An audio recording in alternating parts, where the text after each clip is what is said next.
bonjour à toutes et à tous. Merci d'être présents ce matin. On va débuter la deuxième journée du forum sur cette session consacrée à l'implication des patients et des citoyens dans la recherche.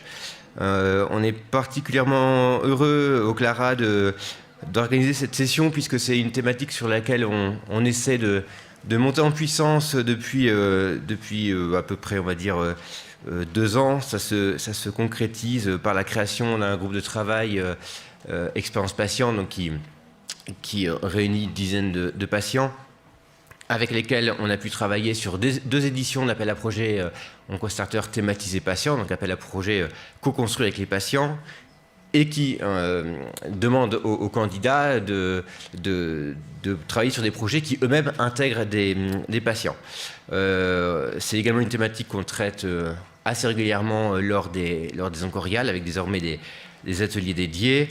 Et récemment encore, on a fait une formation avec Osiris dédiée aux patients et aux chercheurs. Alors, je ne vais pas prendre beaucoup la parole parce qu'on est déjà un petit peu en retard, mais donc je souhaitais remercier tous les intervenants que je vais présenter au fur et à mesure. Et pour débuter, on est très heureux d'accueillir Marie Préau et Raymond Merle qui vont faire un binôme, une présentation en binôme. Donc Marie Préau qui est professeure des universités en psychologie sociale de la santé, directrice adjointe de l'unité INSERM 1296 radiation, défense, santé, environnement, et Raymond Merle, docteur en sciences de l'éducation, créateur et directeur du département universitaire des patients Grenoble-Alpes. Donc vous avez 40 minutes à 2. Je vous invite à monter sur scène et à prendre la parole. Merci beaucoup.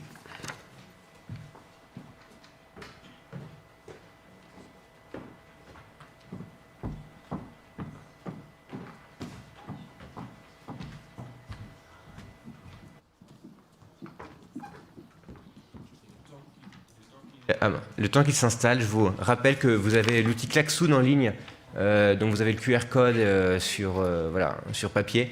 N'hésitez pas à poser vos questions via l'outil, à liker les questions de participants qui auraient déjà été posées pour qu'elles remontent dans le classement. Et donc nous, si on a le temps, on se saisira de quelques-unes des questions pour les poser aux intervenants.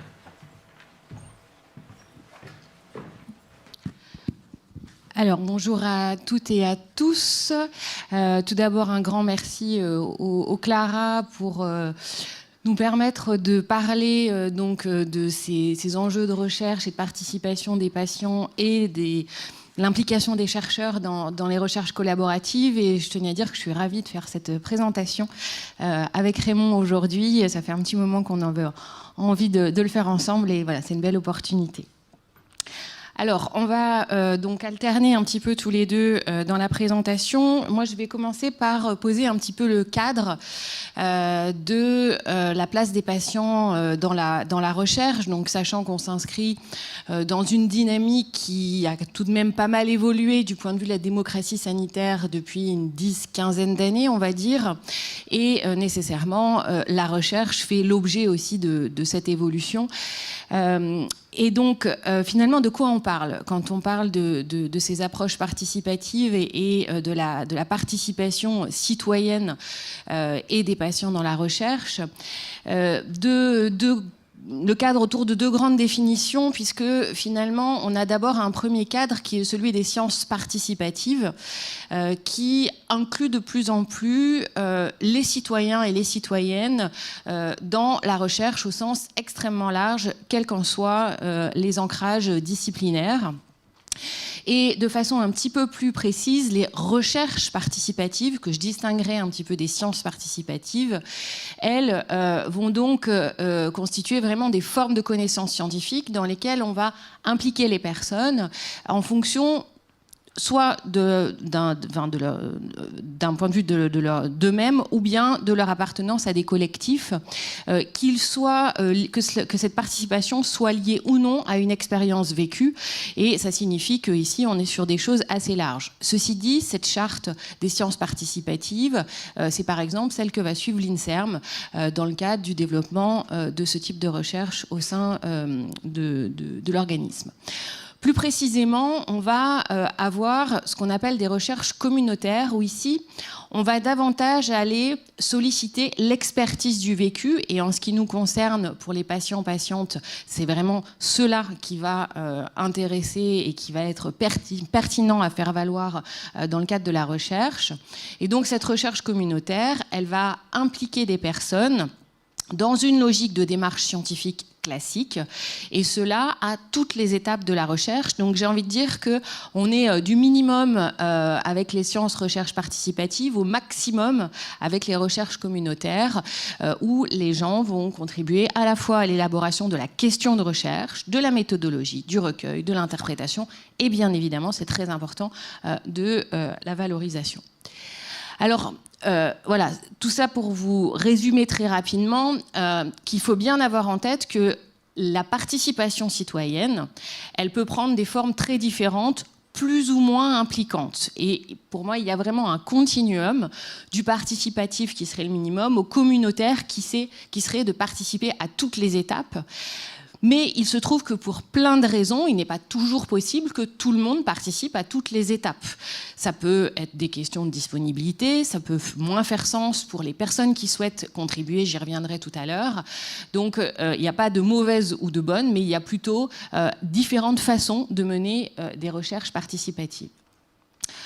Rapidement, donc une recherche communautaire, elle est censée, et ça c'est vraiment très important, émaner, être guidée des besoins de la communauté, du groupe de personnes qui est concerné. Elle est censée répondre à des questions qui émanent, qui sont remontées à divers niveaux, dans divers contextes de cette communauté. Évidemment se faire, donc, comme on le disait, avec les personnes enquêtées, et puis avec cette logique derrière de faire évoluer, de faire bouger les choses. Moi, ce que j'ai l'habitude de dire, c'est on montre scientifiquement qu'il y a une difficulté, qu'il y a un enjeu, et donc après, on va nécessairement pouvoir revendiquer de faire évoluer une situation. Et enfin, dernier élément, elle répond à des exigences tout aussi classiques d'un point de vue méthodologique. Alors, ces recherches participatives, moi je vais plutôt vous parler du point de vue des challenges qu'elles génèrent du côté des chercheurs, et puis Raymond va expliciter les choses plutôt côté patient. La première chose que je souhaiterais, et j'insisterai là-dessus, c'est de dire que c'est pas parce qu'on voit tout l'intérêt de déployer des recherches participatives que tout le monde doit faire des recherches participatives. Pour moi, c'est la diversité des approches. Il y a des approches qualitatives, quantitatives, qui répondent pas aux mêmes enjeux. Eh bien, c'est pas grave si tout le monde ne fait pas des recherches participatives. Et je pense que du point de vue des chercheurs, il faut bien avoir en tête que ça va quand même nécessiter un certain nombre de bouleversements que je vais évoquer. Si on n'est pas prêt pour ça, si les conditions ne sont pas réunies, ce n'est pas grave, il faut mieux pas y aller plutôt que de mal le faire, parce que les implications sont encore un petit peu différentes de celles de, entre guillemets, une recherche qui ne s'est pas terminée comme on l'avait imaginé. On embarque d'autres que nous-mêmes, donc je pense qu'il y a cet enjeu de responsabilité. Et voilà, et c'est pas grave. Et surtout, c'est pas une évidence. Ça va nécessiter un positionnement un petit peu différent. Ça va nécessiter des temps d'interaction avec les groupes concernés. Déployer une recherche participative, c'est sortir de son cadre un petit peu classique, remettre en cause tous les acquis qu'on nous apprend en tant que chercheur depuis qu'on est tout jeune chercheur, mettre un petit pas de côté et prendre le temps des interactions, de comprendre ce qui se joue pour les individus, les groupes qu'on a en face de nous. Ça, on sait à quel point c'est pas toujours forcément évident. Et donc, voilà, il va y avoir des changements de posture qui ne sont pas négligeables et qu'il faut anticiper, mais que je pense que tant qu'on n'y a pas été confronté, on ne se rend pas forcément compte à quel point il faut faire ce pas de côté. Donc avoir conscience de ces enjeux épistémologiques et je dirais bien avoir en tête qu'on va déployer une forme d'interdisciplinarité, mais qui est un petit peu différente. Alors déjà, l'interdisciplinarité, c'est pas une évidence. On est tous pris en tant que chercheurs dans des ancrages disciplinaires qui sont rappelés par l'évaluation des labos, l'évaluation des carrières. Enfin, c'est pas des lubies que d'être ancré dans dans des disciplines, c'est aussi faire sens. Et puis, tout au long du parcours, on nous rappelle ces enjeux d'ancrage disciplinaire. Donc, déjà, l'interdisciplinarité en soi, ce n'est pas si simple, parce qu'on est bien dans l'interdisciplinarité et pas la multidisciplinarité et le travail en silo les uns à côté des autres. Là, on se parle, on crée ensemble, on contribue ensemble.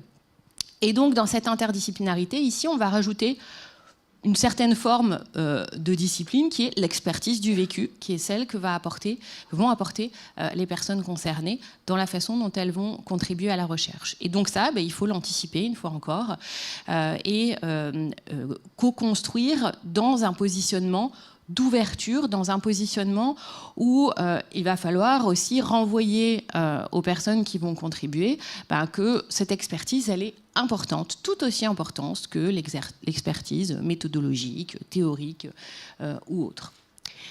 Donc, des enjeux de posture, de savoir-faire, de savoir-être. Toujours se repositionner, vraiment réfléchir ensemble sur ce qui se joue pour les uns et pour les autres. Ça, je pense que c'est très important. Il y a des enjeux scientifiques, mais il y a des enjeux humains dans ces recherches participatives auxquelles parfois on a moins pris l'habitude de penser, on va dire. Renvoyer ces aspects d'expertise des uns et des autres. Et puis aussi un deuxième élément, et pour moi c'est vraiment important pour avoir un petit peu d'expérience dans des domaines très différents, avec du coup des groupes, des structures associatives, des individus ayant des implications très très différentes. C'est important d'être à l'écoute de ce que les personnes concernées vont pouvoir donner ou vont souhaiter donner à la recherche et qu'est-ce qu'elles en attendent aussi en retour. Certains vont être dans un congrès là, de l'IRESP début mars qui était très intéressant sur les recherches participatives. Une patiente évoquait le fait qu'on avait une vraie concurrence entre patients sur les formations, sur qui participe à quoi, etc. Donc certains vont vraiment être dans une logique de se reconstruire une vie professionnelle autour de cette expertise du vécu. D'autres personnes ne sont pas du tout là-dedans et souhaitent juste contribuer à la recherche à un moment donné de leur vie sans forcément s'imaginer le faire pendant des années et des années. Et je pense que c'est à nous en face, les gens sont tout à fait capables de se rendre compte de ce qu'ils veulent faire, mais c'est à nous en face de ne pas avoir une image stéréotypée de ce que c'est que un patient-chercheur qui va contribuer avec nous dans une recherche et donc d'échanger là-dessus. Les enjeux de rémunération, je pense que c'est un vrai sujet. Selon le fait qu'on contribue à titre individuel, qu'on soit là dans le cadre de notre appartenance à une structure associative ou à différentes formes de structures associatives, l'enjeu de la rémunération n'est pas du tout envisagé de la même façon. Et donc ça, il faut en discuter assez vite, parce que forcément, ça fait partie aussi de la constitution du budget. Et donc, il ne faut pas s'en préoccuper quand on commence simplement à se mettre autour de la table.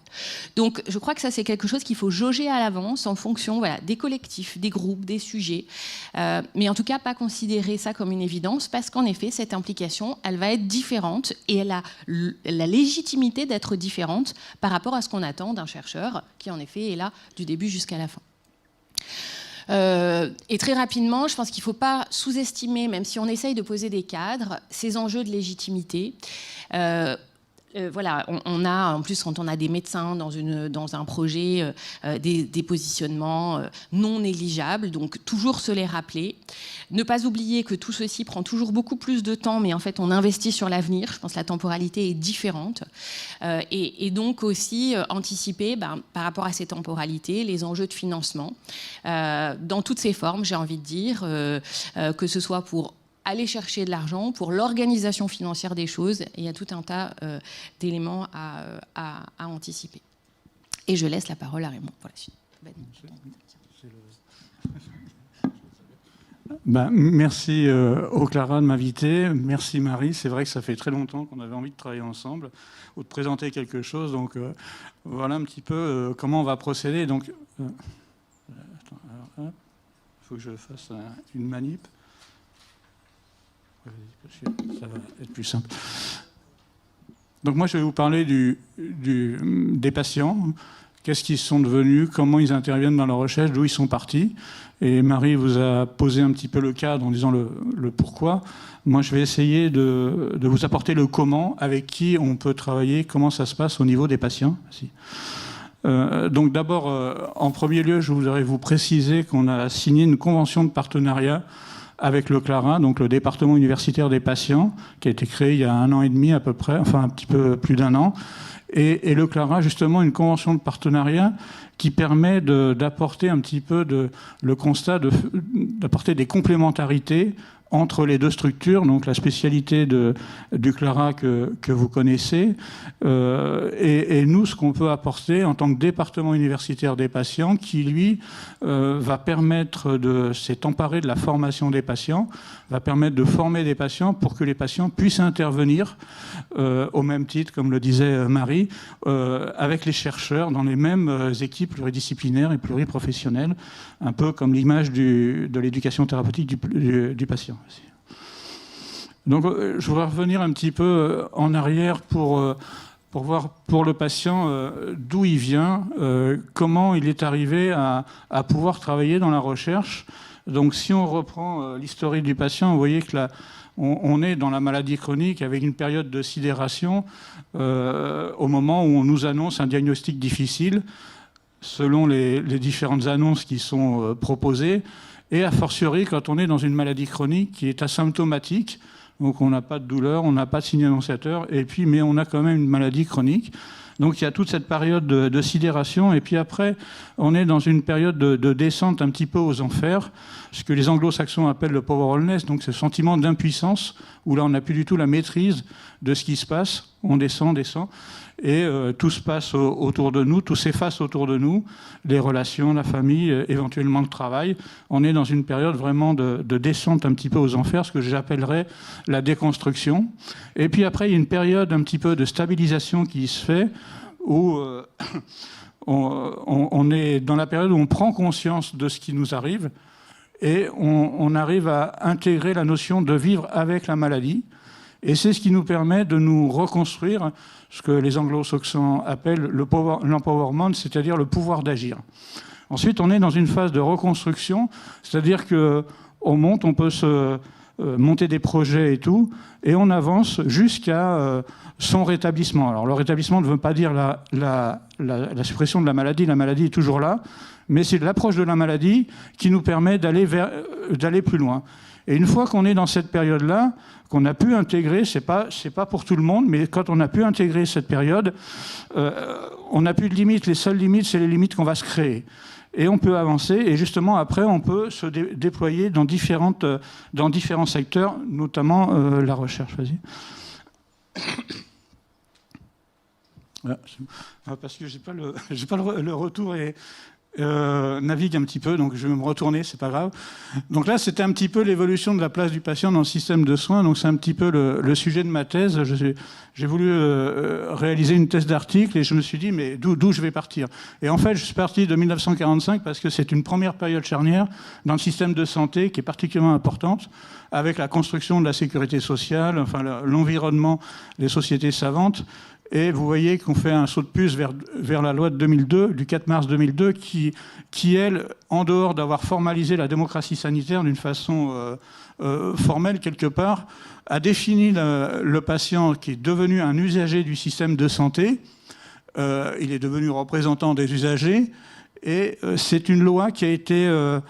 une des rares lois, si je puis dire, qui a été votée à l'unanimité au Parlement. Donc vous voyez qu'à cette époque-là, il y a vraiment un besoin. Et ça, c'est ce que j'appellerais la deuxième période charnière.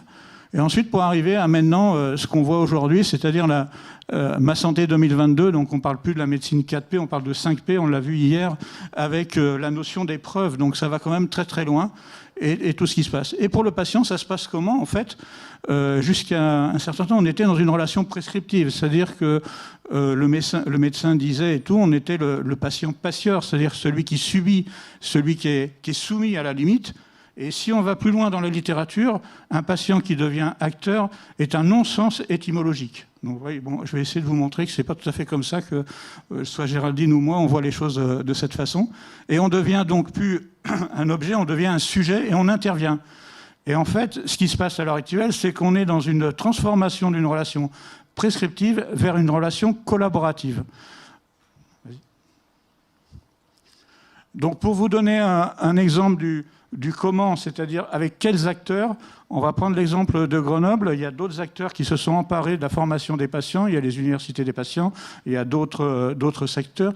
Mais on va se concentrer, si vous voulez bien, sur Grenoble et sur le département universitaire des patients, qui est relié à la composante H3S, humanité, santé, sport, société. C'est le regroupement de plusieurs unités d'universités au sein d'universités, avec une gouvernance orientée vers un bureau du département, avec un directeur qui est moi-même, 2 co-directeurs, 3 patients experts. Donc on est 4 patients dans la gouvernance, qui est quand même important au sein d'un département.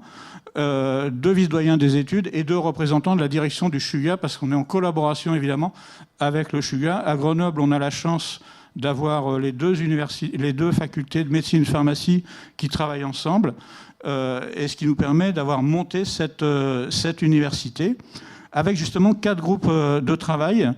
Un qui permet d'arriver, sachant que les universités, pour vous rappeler, les facultés sont les UFR de médecine et de pharmacie. Les UFR, c'est les unités de formation et de recherche. Donc les thématiques prioritaires des unités de formation et de recherche, c'est par définition la formation et la recherche. Donc nous sommes bien sûr adaptés à cette thématique, avec un groupe accueil, parce que les patients, quand ils vont arriver, ils s'intéressent à l'université, ils ont des projets où ils n'en ont pas, et comment on les accueille, comment on les oriente, comment on les accompagne pour aller soit vers les formations, soit vers la recherche, ou alors s'impliquer dans le département avec d'autres tâches, par exemple. Ensuite, on a un groupe qui correspond à la formation initiale et continue, qui, elle, s'intéresse à tout l'environnement de la formation, depuis la co-construction des programmes, la dispense, l'évaluation, le suivi, etc. Et on s'intéresse à la formation des patients, des aidants, des étudiants et des professionnels de santé.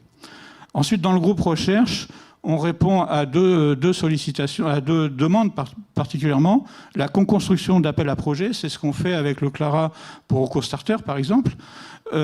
Et surtout aussi la relecture, les publications, bien sûr, et la réponse à des sollicitations pour expertise. Vous savez, dans les PHRC, dans les programmes hospitaliers de recherche clinique, les patients sont sollicités. Avez-vous sollicité un comité de patients experts ? Un refus peut être motif de retocage d'un projet. Donc on est quand même placé dans la recherche aussi à un niveau très très élevé. Et puis le groupe 4 sur les droits des patients qui s'engagent. Donc c'est un peu pour répondre à ta question sur le financement, parce qu'à l'heure actuelle, tout n'est pas réglé. Il n'y a que 3 typologies de patients qui sont reconnus légalement, c'est-à-dire le représentant des usagers depuis 2002, l'intervenant d'éducation thérapeutique depuis la loi HPST de 2009 et tous les textes qui s'en sont suivis, et le médiateur pair en santé mentale. Et si on va dans l'éducation thérapeutique, le patient, il est bénévole. Il est formé, mais il est bénévole. C'est-à-dire qu'on va demander à un patient de se former et d'intervenir bénévolement. Donc on a quand même un gros travail à réaliser. C'est un travail qui va être réalisé de façon mutualisée.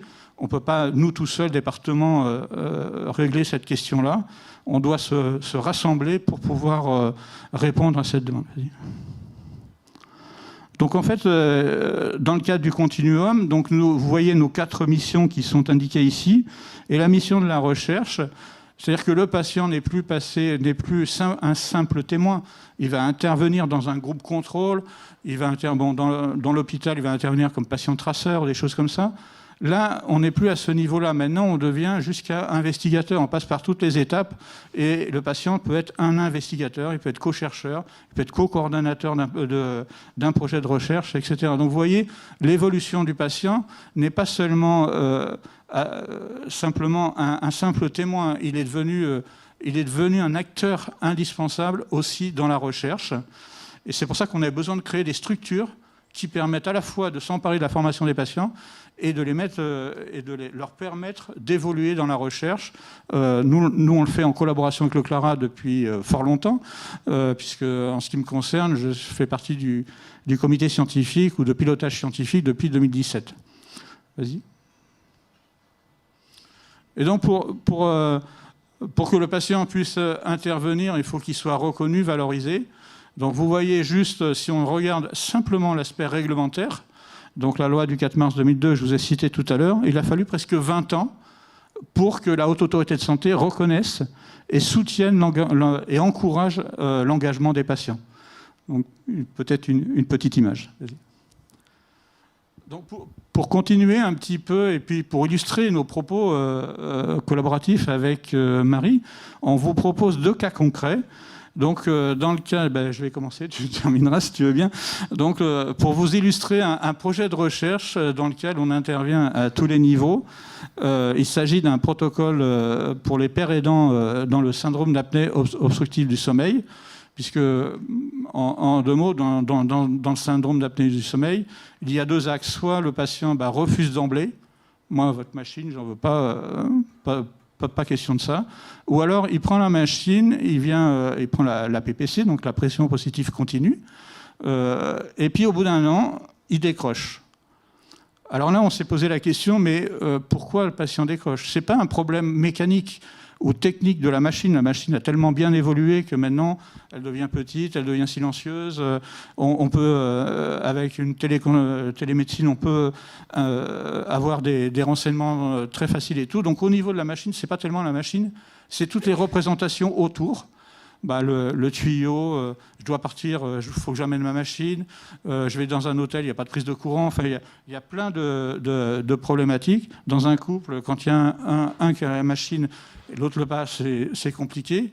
En dehors de la crainte, de la peur, de l'apnée du sommeil, qui est quand même assez impressionnant pour l'autre, pas pour soi, mais pour l'autre, c'est très compliqué. Donc tout ça fait qu'au bout d'un moment, les patients décrochent. Alors, on s'est posé les questions pourquoi, et du coup, on a souhaité observer la chose suivante, c'est que d'un côté, les médecins et les prestataires, eux-mêmes le disent, je ne l'invente pas, se trouvent en situation d'échec. Et ils n'arrivent pas à réappareiller les patients. Donc ce n'est pas convaincre les patients de se réappareiller, c'est de trouver les ressources pour qu'ils puissent changer de comportement et se réappareiller. C'est un petit peu plus compliqué. Et pour ça, on a souhaité faire intervenir des patients qui sont devenus eux-mêmes pères aidants, qu'on a formés pour pouvoir accompagner les patients qui décrochent. Donc on est vraiment dans un état où on suit les patients pour qu'ils interviennent jusqu'à l'accompagnement des autres patients. Et ça a fait l'objet d'une part d'une publication BMJ Open, d'un protocole avec bien sûr toutes les étapes d'un protocole, avec la rédaction du protocole, la demande d'autorisation au comité de protection des personnes, la formation, le suivi, etc., et l'évaluation. Vas-y. Donc voilà, dans le contexte un petit peu, j'ai développé un petit peu ce contexte et l'objectif c'est de recruter des patients qui deviennent pères aidants et les former pour qu'ils accompagnent les autres patients. Vas-y. Et donc les différents intervenants dans ce protocole, donc les patients sont recrutés par les médecins qui sont investigateurs, qui eux-mêmes vont recruter les patients. Ensuite, les patients vont avoir un entretien avec le prestataire. Et ensuite, il va y avoir l'accompagnement des patients. Donc, il s'agit d'une étude randomisée pour 208 patients, donc avec 2 groupes, un groupe contrôle et un groupe intervention de 104 patients. Et on va observer ce qui se passe. À l'heure actuelle, les prestataires et les médecins n'arrivent que à réappareiller 6% des patients. Nous, avec cette méthode et ce protocole, on émet l'hypothèse de réappareiller 20% des patients. Vas-y. Donc voilà un petit peu tous les intervenants qui gravitent. Donc l'UTEP, pourquoi l'UTEP ? C'est parce que l'UTEP est spécialisé dans la formation, notamment en éducation thérapeutique, mais sur l'entretien motivationnel. Donc on va faire une sensibilisation à l'entretien motivationnel, à l'écoute active, à toutes ces dimensions pédagogiques pour que le père aidant puisse accompagner le patient. Donc le département universitaire des patients et le prestataire qui est pour nous Agiradom, avec l'investigateur principal qui est un professeur de médecine de Grenoble, du CHU de Grenoble, qui est co-directeur du département universitaire des patients, et moi-même en tant que patient expert et directeur du département. Voilà, maintenant je laisse la parole à Marie. Merci beaucoup. Alors, deuxième cas concret. Donc, je vais vous parler du... Faut bien... Oui, pardon. J'allais trop vite.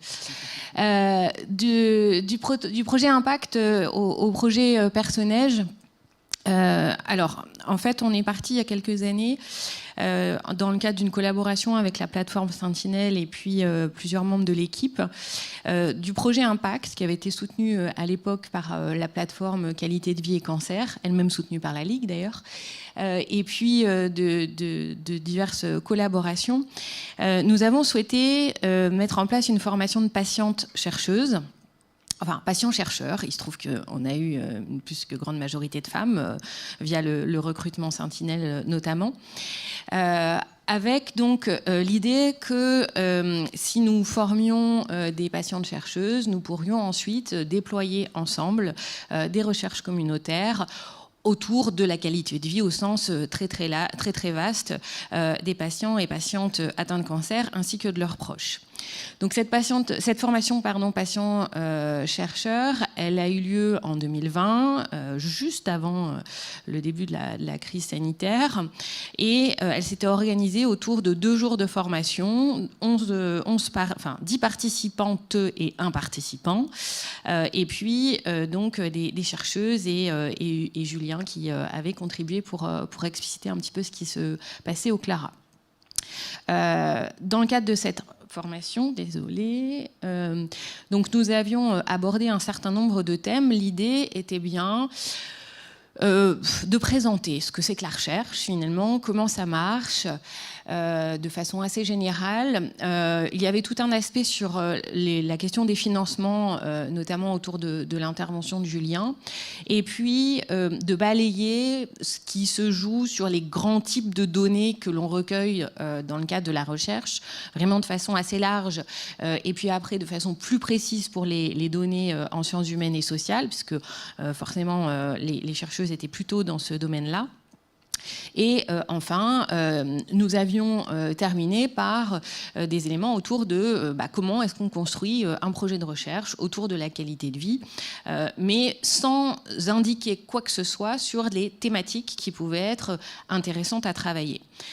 Cette formation, elle s'est terminée autour d'un brainstorming, justement, sur le vécu des participantes. Et elles ont fait remonter tout un tas de sujets sur lesquels elles trouvaient qu'il y avait eu des dysfonctionnements dans leur prise en charge ou des choses qui n'avaient pas assez entendues. Pour un certain nombre de ces éléments, en connaissant la littérature scientifique ou à peu près les grands types de projets en cours, nous savions qu'il y avait des données dans la littérature. Par contre, il y a une thématique qui clairement est ressortie de ces discussions et pour laquelle il nous semblait que la littérature était beaucoup moins fournie. C'était le vécu des troubles cognitifs liés au traitement du cancer. Sachant que ici, on n'était pas sur la reconnaissance et l'existence des troubles cognitifs, parce que ça, en effet, on a notamment la plateforme dirigée par Florence Joly à Caen qui mène des travaux très pertinents sur le sujet, qui a largement démontré les choses. Mais là, on est sur le vécu et la prise en compte et prise en charge de la part des soignants autour de ces troubles cognitifs. Donc après avoir réfléchi ensemble, ce thème est apparu clairement. Et nous avons donc réfléchi à mettre en place 2 projets. Le projet Encolie, que je ne présenterai pas aujourd'hui, qui porte sur le vécu des patientes et de leurs proches autour de ces troubles cognitifs, et le projet Personnage que je vais vous présenter. Donc ce projet Personnage qui a été financé dans le cadre justement de l'Oncostarter thématique de l'an passé, donc qui avait été évalué par un groupe mixte patients-chercheurs, et donc qui constitue clairement une recherche communautaire sur la base des mêmes participantes, pour le coup, puisque là, on n'a plus que des femmes du groupe Impact, où nous avons quand même cette logique de construire un collectif avec des façons de faire qu'on réajuste, parce que les enjeux des uns des autres, les attentes, les implications évoluent au fil du temps. Donc ce collectif impact composé à la fois donc de chercheuses et de patientes. Et l'objectif de cette étude est donc de mener une enquête qualitative, puisque il nous semblait qu'il fallait mieux comprendre ce que les soignants, au sens large du terme, percevaient, intégraient dans leur prise en charge autour des troubles cognitifs. Et ça, vraiment, en échangeant avec, sur la base de vécus divers et variés de chacune, et puis de ce qu'elle pouvait avoir entendu et échangé autour d'elle, évidemment, avec l'idée qu'il fallait qu'on interroge les connaissances, méconnaissances des soignants sur l'impact des traitements des cancers d'un point de vue des troubles cognitifs. Et puis, évidemment, on sait très bien qu'il n'y a pas que les connaissances qui comptent, mais il y a aussi les enjeux de communication. Communication des uns et des autres. L'oncologue, les infirmières n'ont pas forcément la même place, les mêmes types d'interactions avec les patients, les patientes et les proches. Et donc, explorer cet enjeu de communication. Et donc, nous avons mis en place donc, un double recueil de données, d'une part auprès d'oncologues et d'autre part auprès d'infirmières, avec une méthodologie donc, que nous avons co-construite. Alors, pour la petite histoire, par exemple, on s'était dit on va mener les entretiens en binôme patiente-chercheuse. Sauf que clairement, pour les médecins oncologues, on s'est dit collectivement que c'était une très mauvaise idée. Et je pense que c'était en effet une mauvaise idée parce que même on voit que c'est pas évident d'entendre certaines choses de la part de certains oncologues. On a envie qu'ils nous parlent, déjà qu'ils sont pas faciles à attraper pour les faire parler, d'un point de vue de la recherche. Donc on a envie qu'ils nous disent bien les choses sans avoir peur de ce qu'ils pourraient provoquer dans leur discours si une patiente est présente. Bref, et donc voilà, donc une méthodologie que nous avons co-construite et nous sommes actuellement dans une phase de tout début de co-analyse, mais les entretiens ne sont pas tout à fait terminés, mais ça avance plutôt bien. Avec l'idée, évidemment, de tirer des données de ces 20 entretiens oncologues et 20 entretiens infirmières, mieux comprendre sur, comme je le disais, les connaissances et puis les enjeux de communication. Mais sachant qu'au-delà donc, de ces préconisations et des données scientifiques qu'on va en tirer, l'idée aussi c'est de comprendre comment est-ce qu'on est passé d'impact à personnage d'un point de vue du déploiement de la recherche participative. Qu'est-ce que ça a impliqué pour les unes et pour les autres? Et par exemple, pour chacune des réunions, il y a des objectifs, il y a un petit questionnaire après. On demande aux patientes chercheuses d'estimer finalement quel a été le niveau de collaboration. Est-ce que ça a répondu à leurs attentes? Pour que nous aussi, on puisse s'ajuster et avoir encore mieux en tête ce que ça implique pour toutes cette co-construction. Et puis bien évidemment, notre objectif, c'est d'aller faire financer aussi le projet Oncoli sur les patients et les proches, parce qu'on a quand même dans l'idée que ces troubles cognitifs dont on dit qu'ils sont liés à la fatigue, au vieillissement, qu'évidemment que le conjoint, par exemple, peut avoir tendance à renvoyer certaines choses et pas d'autres. Enfin, ça se joue aussi dans cette interaction avec les proches, donc on souhaite aller investiguer ça. Et puis, bien évidemment, d'autres sujets qui émergent déjà d'un certain nombre de discussions et dont on voit qu'ils sont peu présents dans la littérature scientifique. Et puis, dernier élément, de continuer finalement la formation. Là, de toute façon, on voit que on avait commencé en 2020. Chacune fait sa vie. Elles n'ont pas signé en 2020 pour s'embarquer pendant 2, 5 ou 10 ans avec nous. Donc il y a des personnes qui partent, des personnes qui reviennent, d'autres qui ont envie de contribuer au fur et à mesure. Donc il y a un enjeu d'ajustement de cette formation qu'on avait aussi évaluée à l'époque avec une analyse d'implantation et probablement de co-construction aussi d'une nouvelle formation à un moment donné avec ces patientes chercheuses et d'autres bien évidemment. Donc voilà, très rapidement, je pense qu'on est dans le timing. Oui, j'ai l'impression qu'on est pile poil. Donc merci beaucoup à toutes et à tous pour votre attention et merci Raymond encore. Merci Marie. Merci à vous.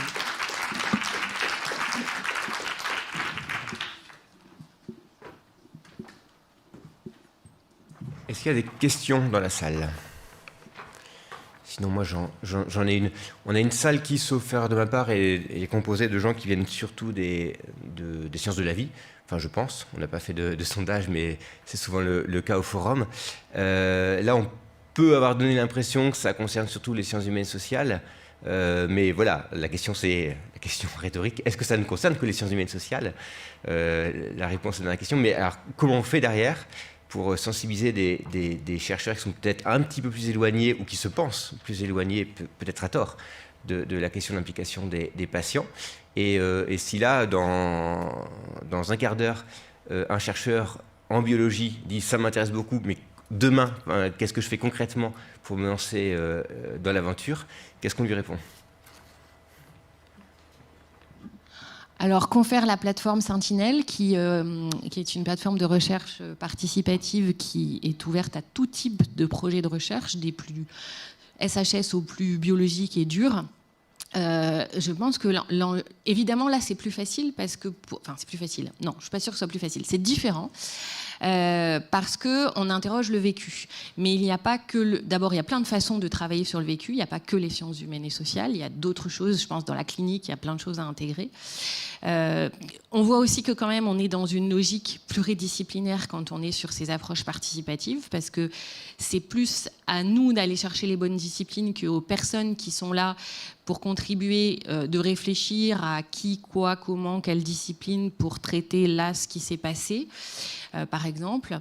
Et puis, je pense que c'est ouvert à tout. On voit que dans les logiques de One Health en ce moment, c'est-à-dire de tous les projets très translationnels de la santé animale à la santé humaine, eh bien, le participatif va être présent.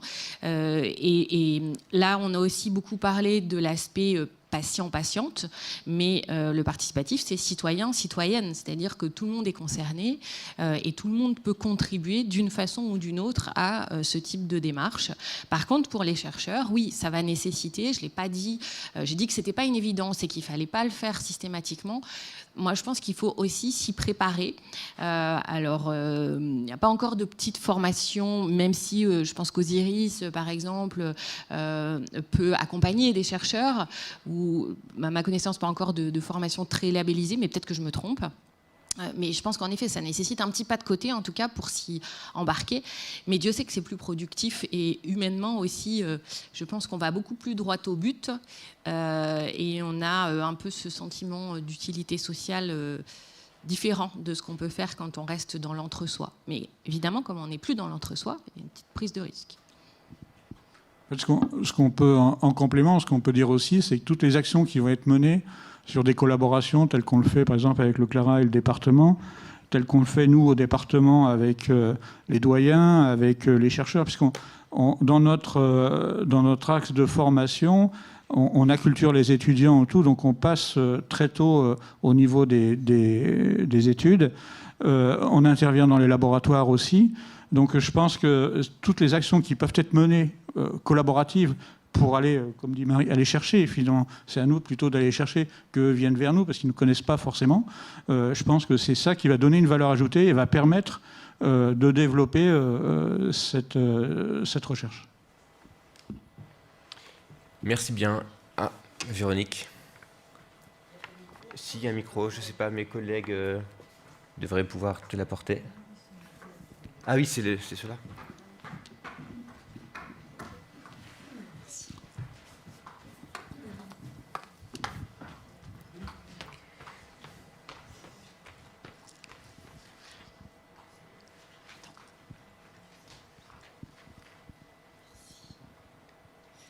Oui, bonjour. Moi, j'ai une question pour Raymond et une question pour Marie. Comme ça, il n'y aura pas de jaloux.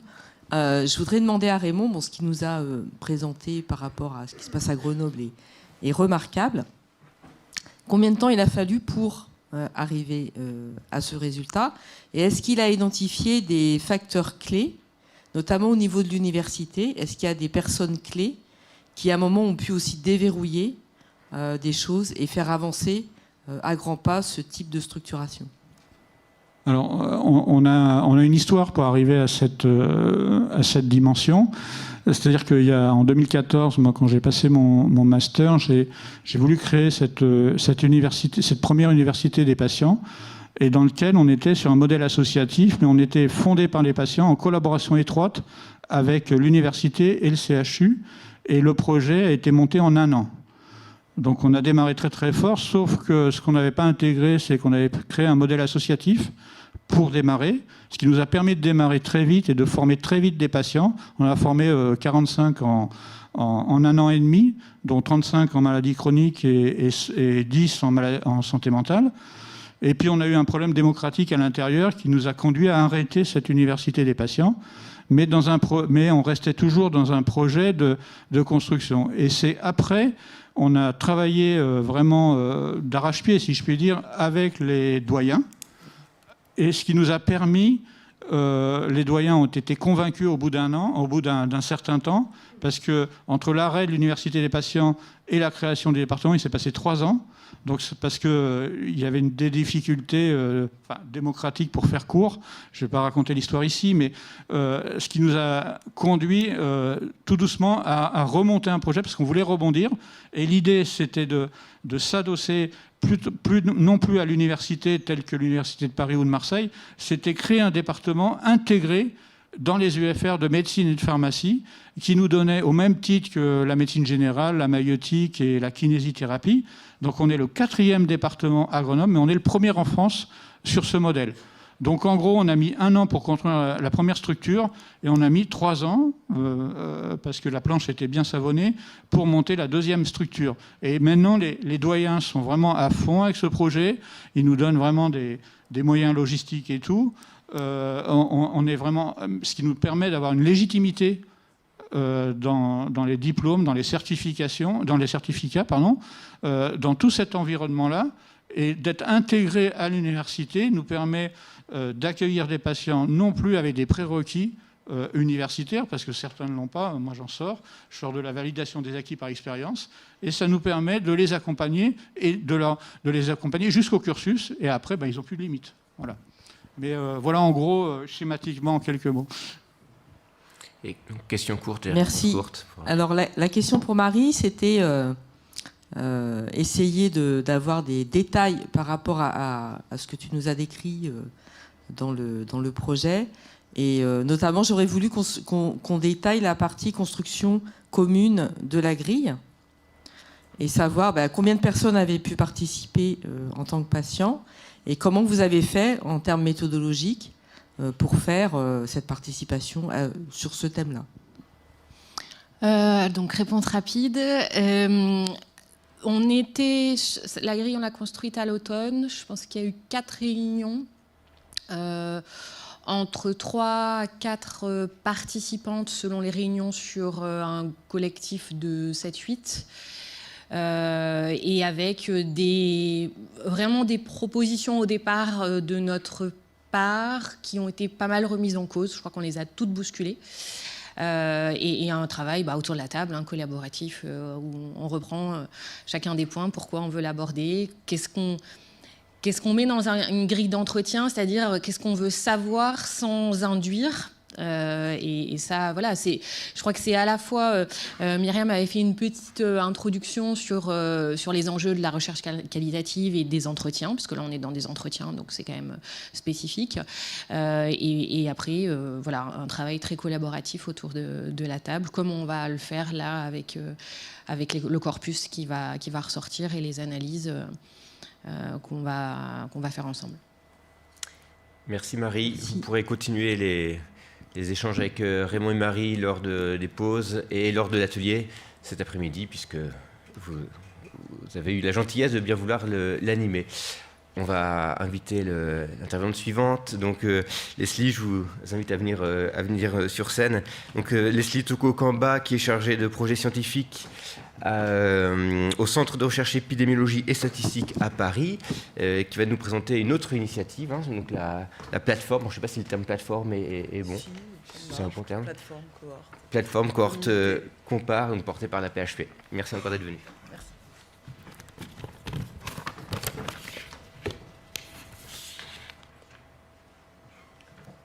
Bonjour à tous. Alors, je suis Leslie Toko-Kamba, chef de projet scientifique de Compare, dont je vais vous parler un court instant. Alors, Compare, c'est la communauté de passion pour la recherche. C'est un projet de recherche innovant de l'assistance publique des hôpitaux de Paris, en collaboration avec l'Université de Paris-Cité. Et ce projet a pour ambition en fait, d'accélérer la recherche sur les maladies chroniques. Alors, Compare, c'est vraiment 3 choses, comme je viens de le dire à Julien. C'est une e-cohorte qui inclut des patients adultes ayant une ou plusieurs maladies chroniques et un accès à Internet. Ces patients vont compléter des questionnaires en ligne qui vont permettre de collecter des critères de jugement rapportés par les patients, les PROMs, en anglais Patient Reported Outcome Measures, et des expériences rapportées par les patients, PREMS en anglais, Patient Reported Experience Measures. Compare, c'est aussi une plateforme collaborative qui va permettre à toute équipe de chercheurs publics de mener leurs travaux sur ce type de pathologie et de répondre à de multiples questions. Et Compare, c'est une communauté qui rassemble les patients qui veulent s'engager dans la recherche sur leurs maladies chroniques.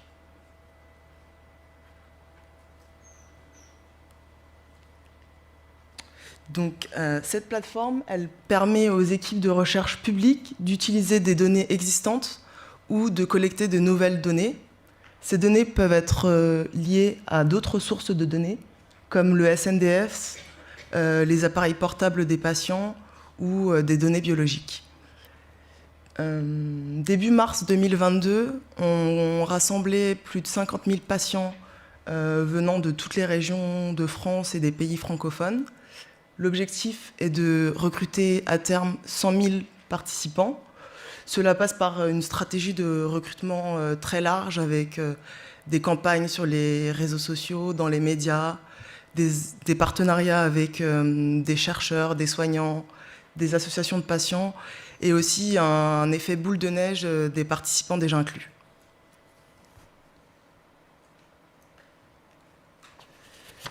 Donc en s'engageant dans Compare, tout patient peut agir de chez lui en participant à des études sur ces maladies. Ils vont répondre à des questionnaires sur les symptômes, les traitements, leurs habitudes de vie, leur vécu de la maladie, le fardeau du traitement et aussi la prise en charge. D'autres exemples de ce qu'on peut faire dans Compare, c'est développer des critères de jugement rapportés par les malades, développer des scores ou des algorithmes de prédiction et évaluer des interventions avec des essais contrôlés nichés dans la cohorte principale.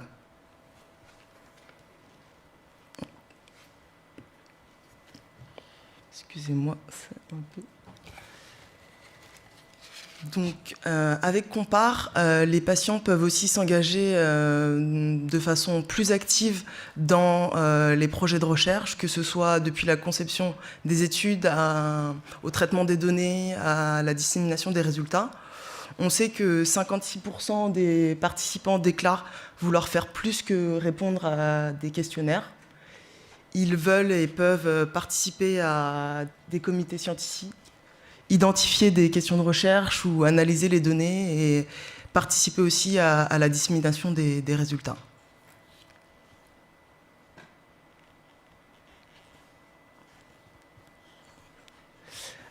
C'est dans ce contexte que le programme Ambassadeur a été créé en 2021.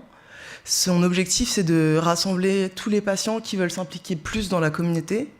Donc, à ce jour, on a près de 350 patients qui se sont engagés et qui échangent quotidiennement avec l'équipe. Donc ce programme Ambassadeur, il propose vraiment un espace d'interaction qui aide à mieux comprendre les attentes des patients. Le programme Ambassadeur, c'est aussi un lieu de réunion en fait, pour s'organiser ensemble sur différents projets. Par exemple, des patients se sont organisés en groupe de travail pour construire des documents de vulgarisation scientifique, et c'était à partir des articles issus en fait, des données de Compare. Les patients mettent aussi leur talent au service de Compare, que ce soit avec la traduction des études, la création d'images ou la réalisation de vidéos parfois, et également une aide sur les réseaux sociaux. À l'occasion de la Cancer Pride de 2019, l'équipe a pu, en partenariat avec les associations partenaires Patients en Réseau et la Ligue contre le cancer, ils ont pu lancer une grande campagne participative pour la recherche sur le cancer.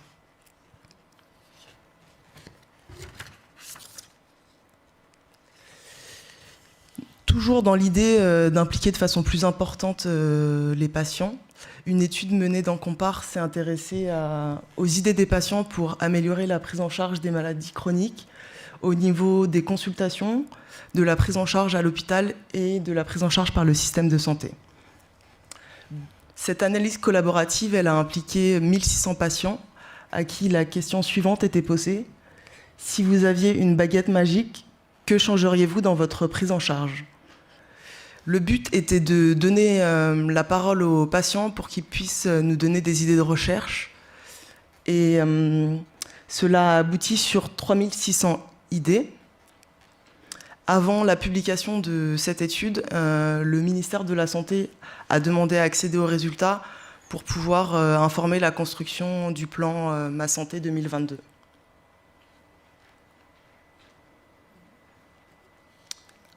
Parmi les idées qui ont été reçues, il y avait des idées pour améliorer les interactions entre les patients et les équipes soignantes, en identifiant par exemple un interlocuteur pour les échanges entre les patients et les équipes soignantes.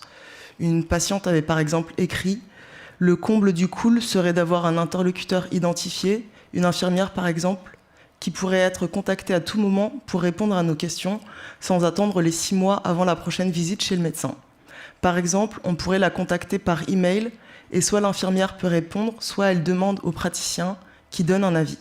Je ne parle pas de consultation à distance, mais plutôt de conseils sur un médicament et ses effets indésirables.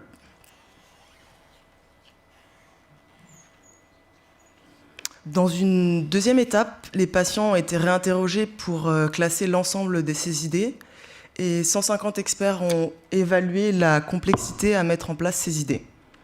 Donc, ici, vous avez un graphique qui vous montre la complexité à mettre en place des idées selon le point de vue des experts en fonction ici de l'importance du domaine selon le point de vue des patients.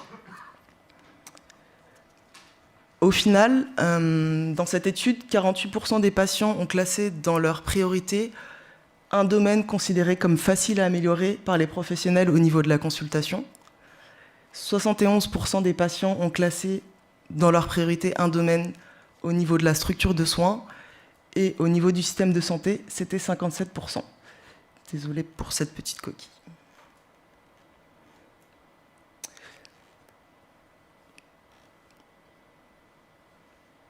Juste pour vous donner un exemple plus concret sur la slide précédente, excusez-moi, ça... une idée d'amélioration qui peut être très facile à mettre en place et importante pour les patientes, c'est de fournir systématiquement une copie des rapports médicaux et des résultats à l'issue des examens à l'hôpital. Ça va aider les patients à aller échanger avec leur médecin généraliste et ça les rend aussi plus acteurs de leur santé. Maintenant, quelques chiffres sur Compare. Donc, c'est 50 000 patients inscrits, 53 associations de patients, 500 000 questionnaires en ligne, 150 chercheurs et plus de 60 projets de recherche, dont 14 cohortes de maladies et 2 essais contrôlés nichés et 17 articles publiés. Voici un aperçu des associations de partenaires qui nous aident beaucoup dans toutes les étapes, que ce soit la communication, l'organisation d'événements communs, le recrutement de nouveaux participants, mais aussi parfois la conception d'idées avec une implication dans les comités scientifiques. Il y aura par exemple prochainement une grande étude sur la douleur chronique en partenariat avec la moitié de ces associations. Pour conclure, Compare répond aujourd'hui à plusieurs besoins actuels. Le besoin important de recherche sur les maladies chroniques et sur la multimorbidité, la nécessité aussi de dépasser les silos habituels. Il répond aux besoins d'une recherche publique qui serait participative Et il y a aussi cet intérêt fort des malades pour être impliqués toujours plus dans la recherche. Merci à tous pour votre écoute.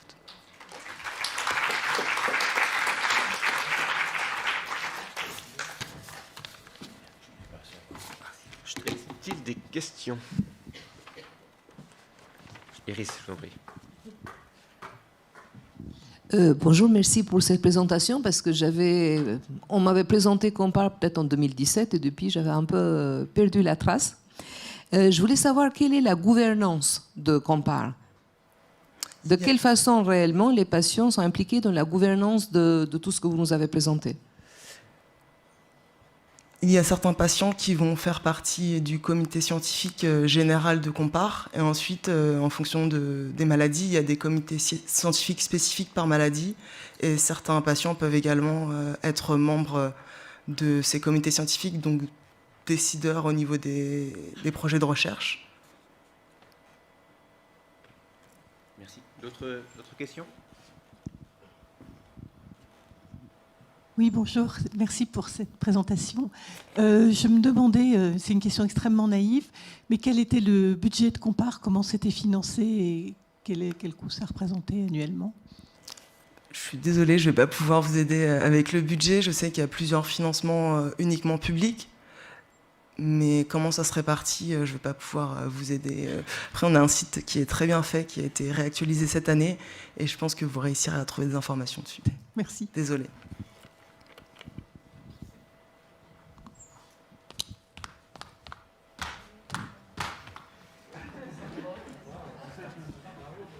On n'a pas de session activité physique. Merci beaucoup pour cette présentation. Moi, c'est une question commentaire en fait. Je trouve que c'est très important qu'on part sur le même modèle que Sentinelle. Hein, c'est sur la base des personnes qui viennent contribuer. Alors c'est important sur des pathologies comme le cancer. Là, pour le coup, on travaille avec votre cohorte Covid long. Oui.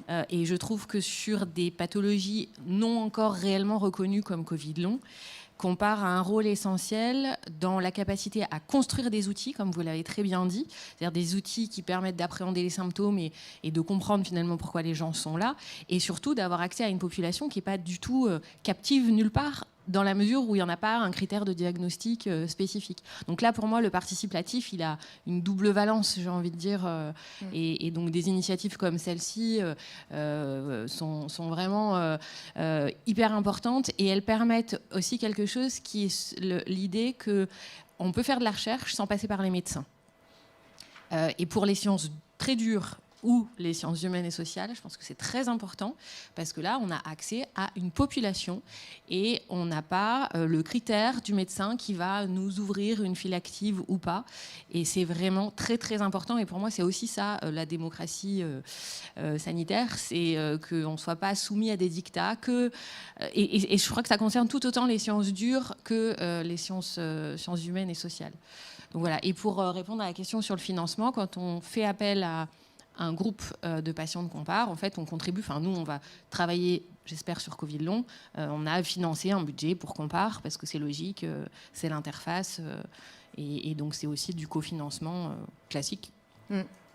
Et c'est vrai que pour compléter, comme vous l'avez dit, la cohorte Covid long, elle nous a vraiment montré que la plateforme elle permettait d'identifier les patients éligibles qui pouvaient passer inaperçus dans le système de soins, et que ça permettait aussi en fait d'accélérer le recrutement, parce que c'est vrai que pour le Covid long, en quelques mois, ils ont été en mesure de créer 2 outils directement avec la contribution des patients. Merci beaucoup. Vous restez avec nous la journée, je ne sais plus. Vous serez là, donc parfait. On pourra vous réinterroger tout au long de la journée. Merci beaucoup.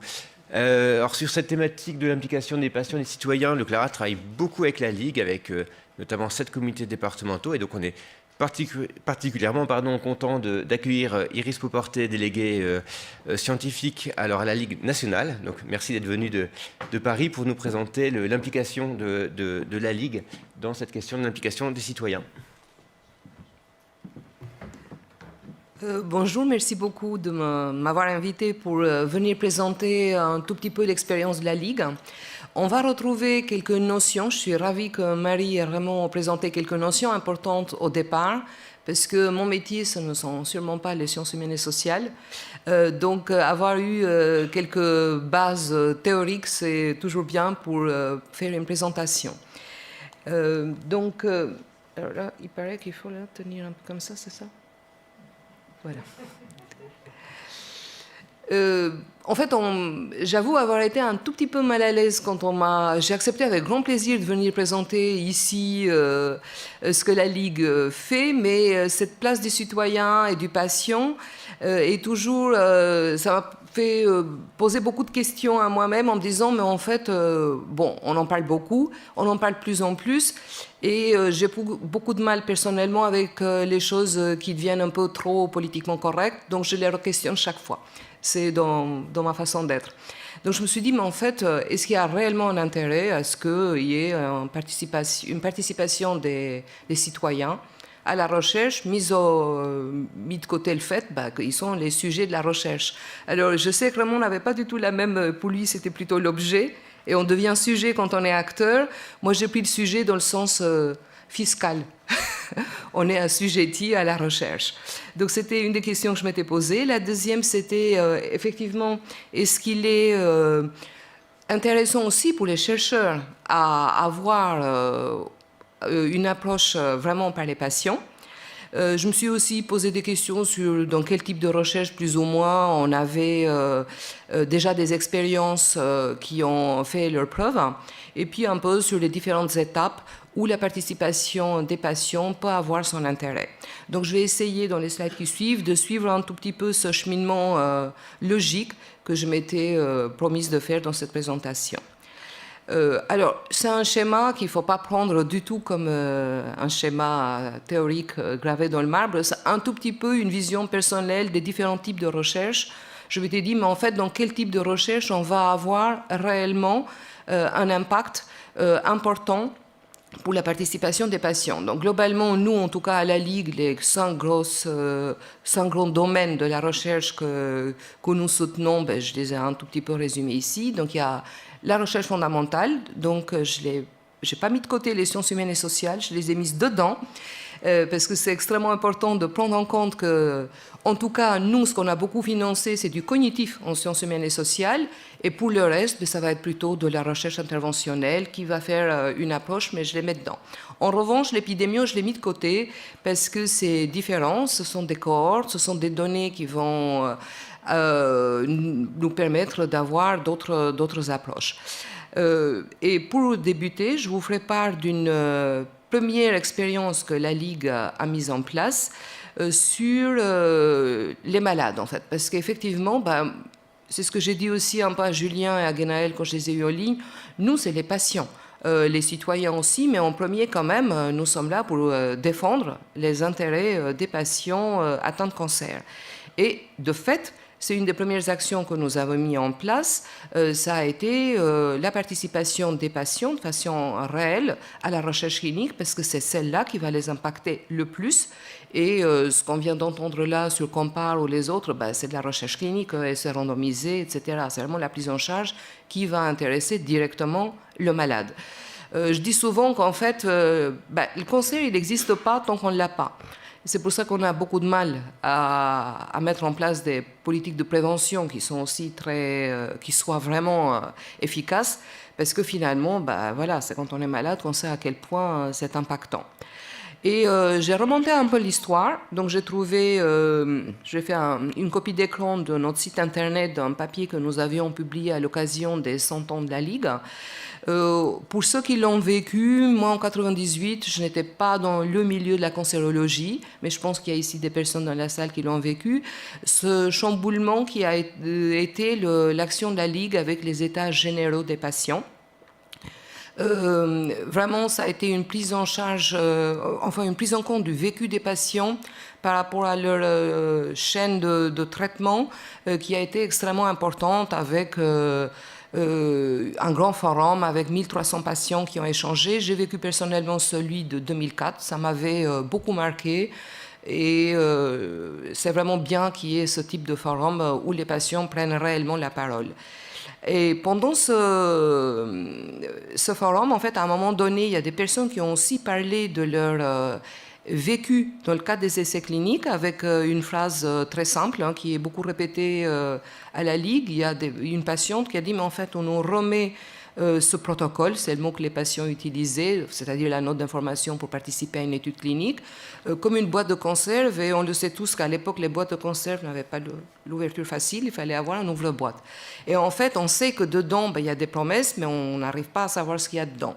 Donc, dans les suites immédiates des états généraux des malades atteints de cancer, la Ligue a lancé un dispositif, c'est le mot que nous utilisons, en tout cas une mobilisation très spécifique des patients pour participer activement dans le processus de relecture des notes d'information transmises aux patients dans le cadre des essais cliniques.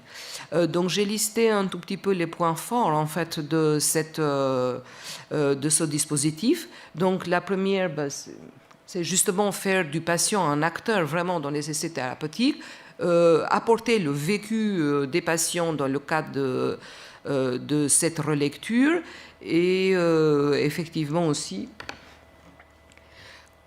plutôt travailler sur la note d'information qui est délivrée aux patients dans le cadre des essais cliniques.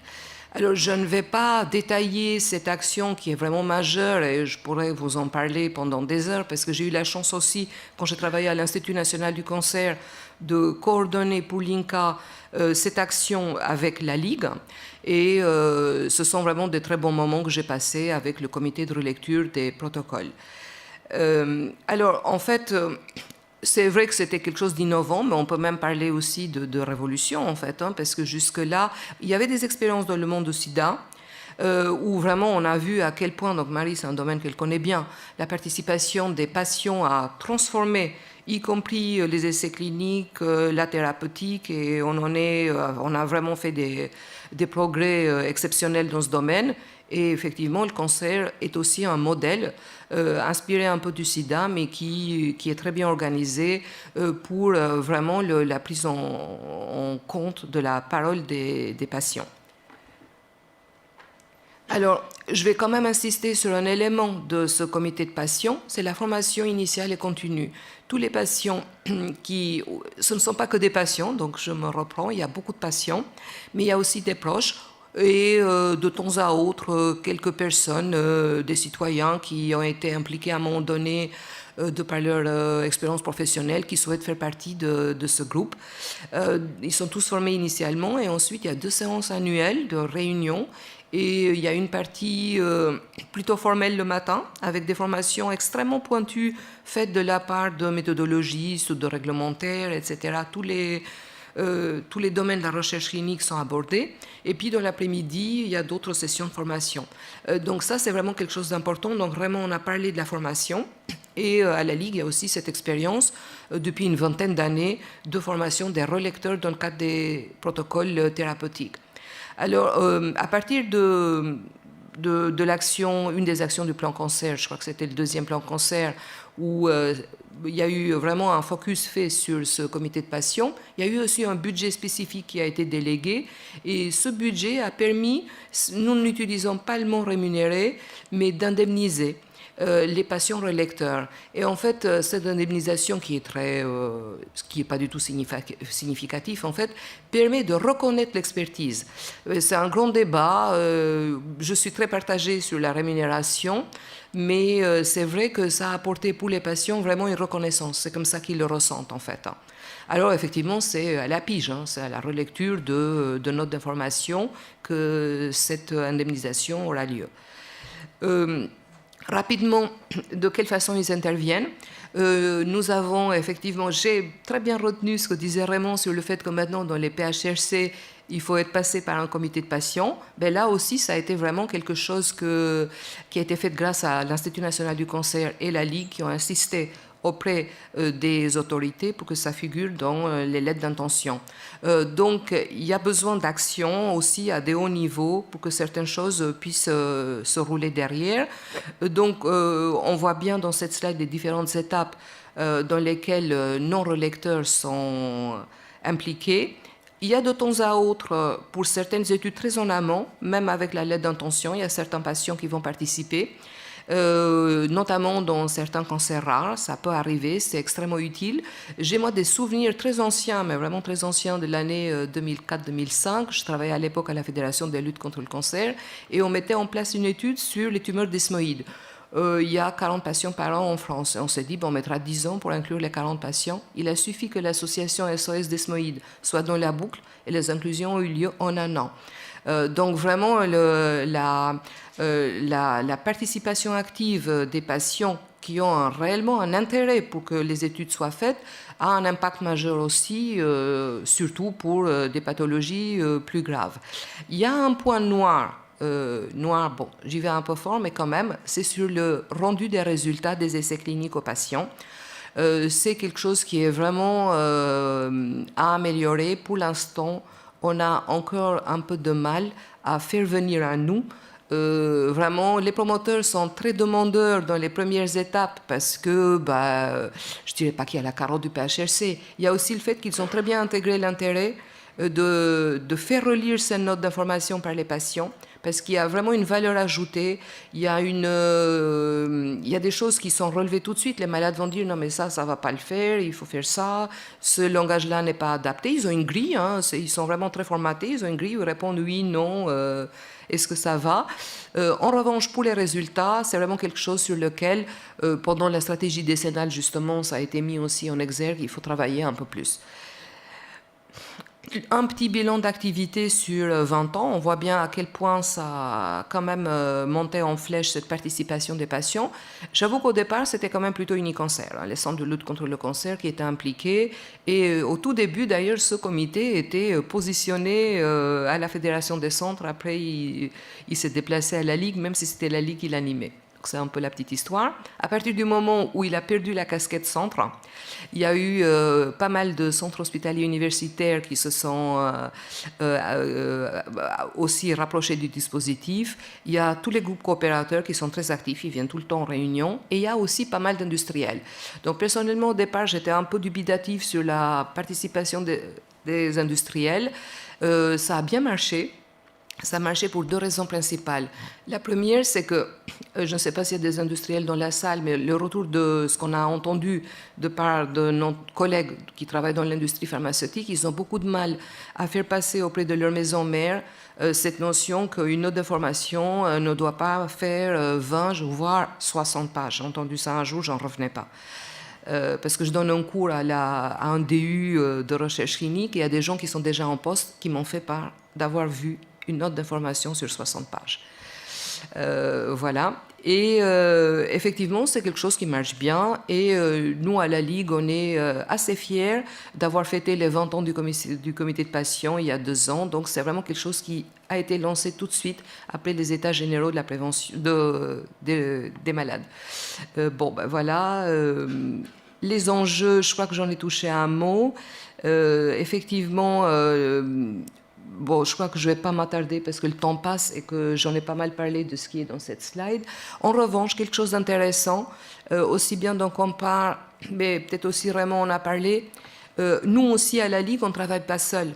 Dans ce comité de patients, il y a beaucoup de représentants d'autres associations qui sont spécifiques par pathologie, parce que ça, donc on est là aussi un peu comme... un bateau amiral et on entraîne beaucoup d'associations avec nous dans cette démarche et c'est aussi extrêmement utile parce qu'ils ont vraiment, ces patients, la connaissance fine de leur pathologie. Néanmoins, ce n'est pas l'objectif, hein. On n'aimerait pas non plus qu'il y ait vraiment les patients hyper experts. Toutes les personnes qui font partie de ce comité de relecteurs, on appelle ça d'ailleurs le comité de relecteurs, peuvent aussi intervenir sur les autres protocoles parce qu'il y a quand même aussi toujours cette vision. On est en train de surformer, de surinformer certaines personnes et en fait on va y perdre le côté profane. Et c'est toujours un équilibre extrêmement délicat qu'il faut savoir garder, parce que dès qu'on perd cette notion d'être profane dans un domaine, en fait, on devient professionnel et on peut se poser la question du regard naïf qu'on va poser sur ce qui se pose à nous. On s'appuie beaucoup sur nos comités départementaux, parce qu'effectivement, c'est pour nous une ressource extrêmement importante et j'ai insisté sur la formation, donc je n'y reviens pas dessus.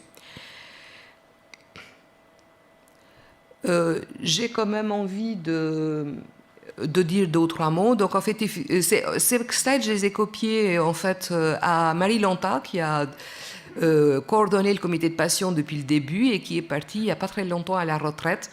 Donc on m'a fourni quelques slides. Donc j'ai gardé aussi ces mots qui sont assez... rendre les essais plus vivables. Ça a été quand même une des premières... un des premiers combats, c'était en fait parfois on se rend pas compte, mais les patients vont pas participer. Bon, on l'avait très bien vu avec l'apnée du sommeil. Hein. Ça va être plutôt les contraintes qui vont faire en sorte que le patient dise non. Donc pour les promoteurs, ils ont compris ça comme intérêt aussi en fait. C'est le fait que les relecteurs passent par là et qu'ils disent non mais là il y a vraiment trop de contraintes. Ben, de fait, ils vont alléger un peu aussi parfois certaines procédures qui sont inutiles. J'ai des souvenirs exacts, moi personnels, d'une étude où il y avait beaucoup de biopsies. Et c'était chez des enfants, et là, il y a eu quand même un cri du cœur en disant « mais on ne peut pas faire subir ça aux enfants. Est-ce que ces biopsies sont utiles ?» C'est un vaste débat, l'histoire de la recherche translationnelle, avec des biopsies répétées et avec un intérêt qui, parfois, reste quand même à prouver, en tout cas pour le patient. Parce que pour la science, ben oui, il y a un intérêt, mais ce n'est pas ça qui nous intéresse, c'est le patient.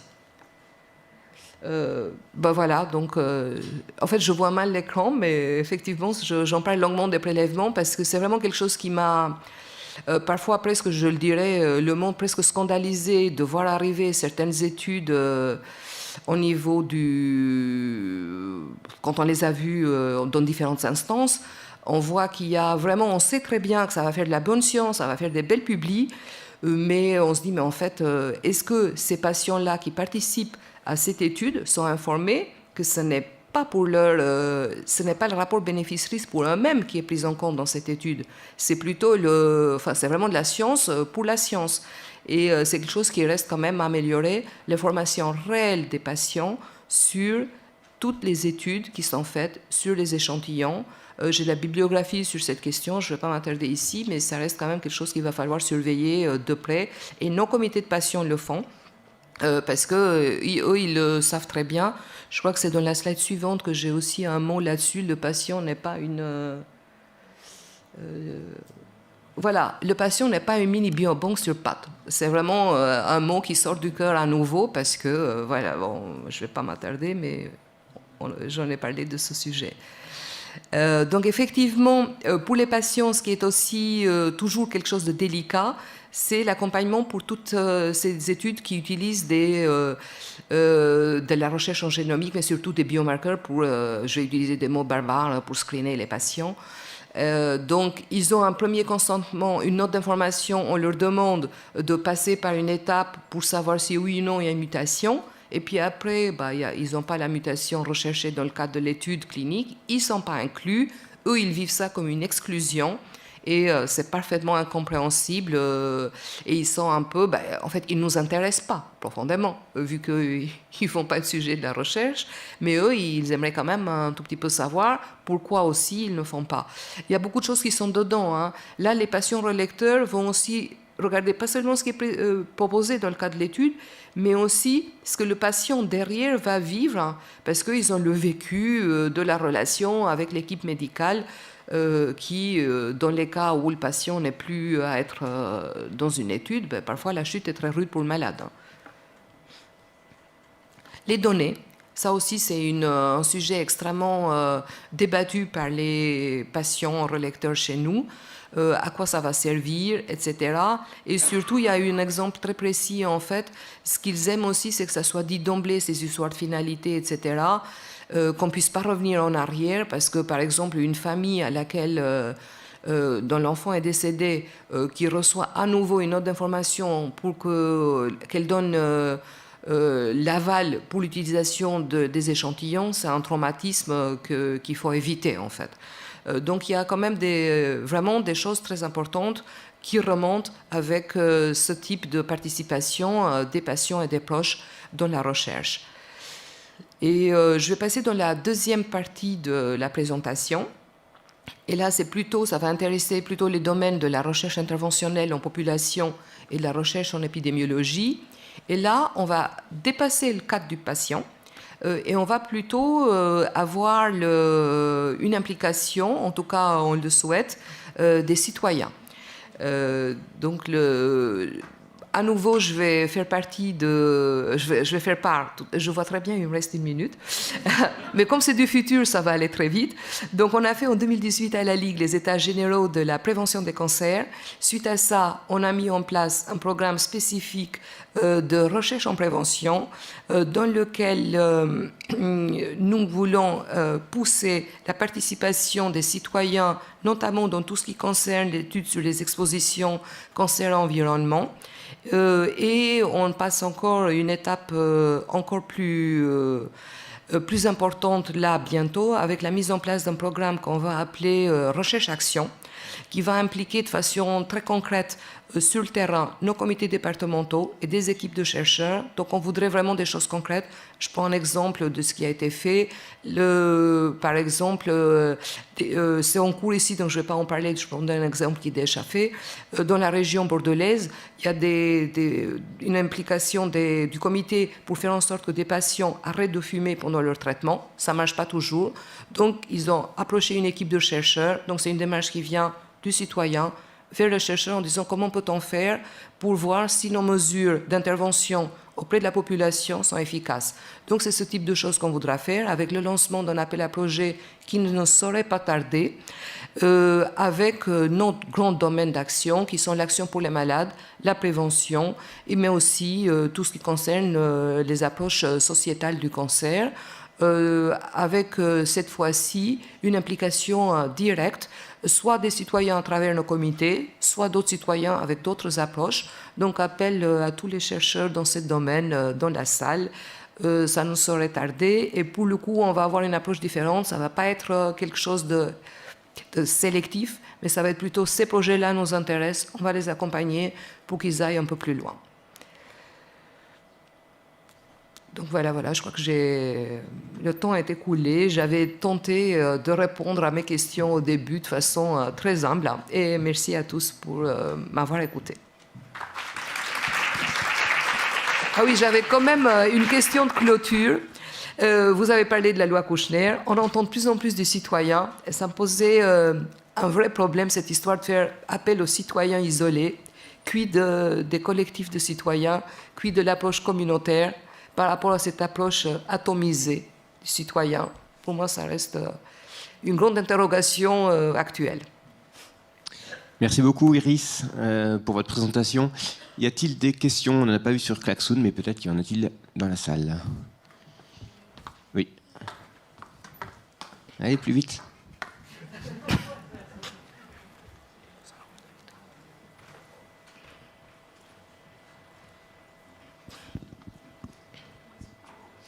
Bonjour, merci beaucoup pour ce très joli topo. Moi, je suis clinicien-chercheur, donc j'inclus des patients.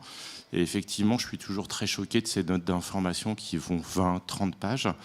Mais il y a quand même une déconnexion entre ce qu'on aurait envie de faire, nous cliniciens et vous, citoyens, et nos patients, et ce que la réglementation nous impose et impose aux industriels ou aux académiques, et notamment sur toutes les pages des effets secondaires des traitements, où il y a 5, 6, 10 pages qui sont incompréhensibles. Et donc, comment vous voyez-vous l'avenir pour mettre en adéquation le désir du citoyen, le désir du patient, et qui est le désir aussi du médecin inclueur, et la réglementation qui nous impose des règles complètement stupides? Alors, je ne crois pas que la réglementation soit stupide. C'est plutôt l'application qui en est faite. En fait, clairement, la réglementation dit qu'il faut informer le patient sur les effets secondaires. Elle ne dit pas qu'il faut les lister tous de cette façon-là. Il fut un temps, il y avait les mêmes règles, il n'y en avait pas plus qu'avant. Moi, j'ai fait de la recherche clinique depuis 1998, donc ça date. Et on faisait 4 pages et ça marchait très bien, etc. En fait, ce qui s'est passé, c'est l'américanisation de la société. Il y a eu aussi une tendance des académiques, je le dis ouvertement, de laver plus blanc que blanc, de faire mieux que l'industrie, parce qu'ils ont pensé que la qualité passait par imiter le mode byzantin de l'industrie. Personnellement, je m'y oppose de tout mon corps chaque fois que je peux, parce qu'en fait, les obligations réglementaires peuvent être répondues en 2 pages, pardon de le dire. Il y a vraiment un assèchement intellectuel de nous tous. C'est beaucoup plus simple de copier ce qui est écrit sur le résumé des caractéristiques du produit, de le coller pour le malade, alors qu'on pourrait faire l'effort de le regrouper, de le dire autrement, y compris sur la forme, mais c'est très difficile parce que nos pauvres relecteurs, ils ont le stress total avec ça. Ils disent oui, mais en fait, il y a aussi quelque chose qui est entretenu, et pas que par l'industrie. Il y a quand même beaucoup de leaders de la recherche clinique qui entretiennent aussi cette idée que si jamais nous, en France, on n'est pas bon sur les délais, les essais cliniques iront ailleurs, donc il faut qu'on gobe tout, il faut qu'on avalise les comités de protection de personnes dans les 45 jours, ces notes d'information illisibles, etc. Alors qu'il suffirait de les renvoyer en disant ça, j'accepte pas, personne ne peut le lire, personne ne peut lire plus de 4 pages, donc là, vous n'informez pas le patient, vous le désinformez. Point. Mais ça, c'est difficile à dire, c'est difficile à faire, parce que c'est un discours qui est à contre-courant, et je le tiens. Merci. Une autre question. Alors, je n'avais pas de questions. Je voulais remercier Iris Pauporté d'avoir fait un peu d'histoire ce matin en rappelant les états généraux des patients pour lesquels, en fait, on avait commencé quelques temps avant dans l'approche d'impliquer les patients davantage dans les décisions thérapeutiques et dans leur prise en charge, de traduire, en fait, j'étais à l'époque responsable du programme des recommandations pour la pratique. Et je m'en souviens. Voilà, et de les traduire, entre guillemets, avec un groupe de patients en un langage accessible pour les patients. Et c'est aussi l'occasion de rendre hommage à Henri Pujol, qui nous a pressé de sortir ce premier guide pour les états généraux des malades. Et donc, on a fini par louer un car, louer un joli lieu et de partir pendant 4 jours avec un groupe de femmes qui avaient eu un cancer du sein pour travailler vraiment un séminaire de travail. Et voilà, donc le premier guide qui était sorti à cette occasion-là. Merci Béatrice. Je vais me permettre une question pour revenir sur vos activités. Est-ce que vous avez du recul et des données sur les profils des patients qui constituent le comité de relecteurs, donc il y a une vingtaine d'années, puisque quand on parle de démocratisation, évidemment, il faut qu'on s'intéresse au profil des personnes et essayer de s'ouvrir aux profils sociodémographiques les plus larges. Alors c'est une question que j'aurais pu poser aussi précédemment et sans doute qu'on va la retraiter cet après-midi. Mais est-ce que vous avez des données à la Ligue sur les patients que vous parvenez à impliquer dans vos comités ? Alors, je n'ai pas de données, moi, parce que je ne me suis pas occupée, c'est Marie qui aurait pu répondre. Néanmoins, malheureusement, je pense que oui, ça doit être quand même plutôt un profil plutôt lettré, d'autant plus que parfois, ils ont quand même aussi des documents en anglais en support aux documents en français. Donc oui, c'est le vrai frein, mais ça... Ça, on n'y est pas. Ça, c'est clair qu'il y a, pour tout le monde, il y a beaucoup d'efforts à faire, mais pareil pour les gens qui vont aller sur Internet pour se renseigner. En revanche, on a une répartition dans les tranches d'âge qui est vraiment intéressante. On a beaucoup de patients, beaucoup de patients, parce que ce comité, parfois, il est quand même aussi, à chaque réunion, il y a quand même un qui n'est plus là. Et c'est aussi quelque chose qu'ils partagent ensemble. Et en termes de répartition des genres, parce que on voyait dans Impact, c'était beaucoup des femmes, et on sait au sein du groupe de travail patient du Clara, c'est une question qu'on se pose souvent, on sait qu'on recrute plus facilement des femmes. Vous faites le même constat ou c'est plus équilibré ? Alors il y a probablement un peu plus de femmes, mais il y a des hommes, parce que j'ai réfléchi à ça, mais le biais qu'ils ont dans Compare, c'est, Sentinelle c'est pareil, c'est de la démarche proactive. Donc la démarche proactive, les femmes le font plus souvent que les hommes. Pour ce qui concerne le don de soi. Donc voilà. Sur ces bons mots, je sais pas. Alors, je crois qu'on n'est pas trop tant qu'on n'a pas 45 minutes de retard, c'est qu'on n'est pas en retard en fait. Non, alors s'il y a encore une question, on peut peut-être la prendre. Ici, sinon, Julien. Là, Julien. Je vois pas. T'es où? T'es là. Merci beaucoup. Je me demandais sur l'implication des patients donc à la fin de l'essai et au niveau des résultats. Vous aviez dit qu'il y avait moins d'implication et je me demandais pourquoi. En fait, ce n'est pas les patients. C'est le fait que les personnes qui terminent les études cliniques, c'est la fin. Ils reviennent beaucoup moins pour faire en sorte que... Parce qu'en fait, l'idée au départ sur les résultats, c'est... Qu'est-ce qui se passe? Les résultats, ils sont publics, il n'y a aucun problème. Hein. Allez les récupérer en anglais, vous les aurez sur un PDF de 10 pages avec des tas de courbes. Donc l'idée qu'on avait au départ, quand on a souhaité faire travailler les patients sur la relecture, c'est plutôt sur le rendu des résultats. Une des choses de la loi Kouchner, c'est le rendu des résultats globaux de l'étude à la fin de l'essai à tous les participants. C'est ça en fait. Donc à nouveau, c'est plutôt les promoteurs d'essais cliniques qui doivent faire cet effort de revenir vers des associations de patients pour rendre les résultats parfaitement lisibles.